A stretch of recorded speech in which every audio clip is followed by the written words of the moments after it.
Абу Хурайра Аллахынан разы болсын, риваят кылган хадисте пайгамбарыбыз саллаллаху алейхи вассалам мүрзөнүн алдынан өтүп бараткан адамдар ушул өлүктүн ордунда мен болсом гана деп айтып калмайынча кыямат кайым болбойт деп айткан. Бүгүнкү күндө өзүнүн өлүмүн каалаган адамдардын көбөйгөнү чындык. Алыска барбай эле өзүбүздүн өлкөбүздө жылына 500гө жакын адам өзүн өлтүрөт. Алардын ар биринин башындагы кыйынчылыктар ар түрдүүчө. Бирок мунун себебинен бир нерсени түшүнүүгө болот.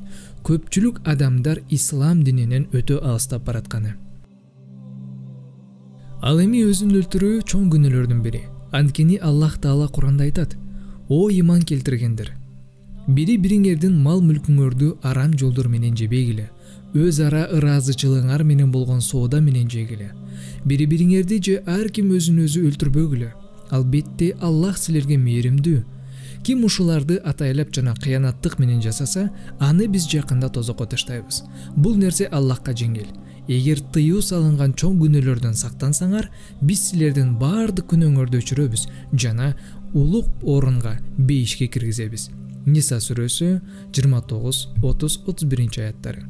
Жана да Аллах Таала башка бир аятта мындай дейт: "Алар ыймандуулар, Аллах өлтүрүүнү арам кылган жанды өлтүрүшпөйт." Ушул аятта айтылгандай эле, Аллах Таала өзүн өзү өлтүрүүнү да арам кылган. Жундуб ибн Абдуллах айтат: Пайгамбарыбыз саллаллаху алейхи вассалам айткан: "Силерге чейин катуу жаракат алган адам жашаган. Ал оорунун катуулугун көтөрө албай, башкача айтканда чыдабастык кылып, кылыч менен өзүнүн колун кесип салат. Жыйынтыгында көп кан жоготуп, дүйнөдөн кайтып кетет. Мына ошондо бийик Аллах өзүн өлтүрүү менен пендем менден озуп кетет бекен.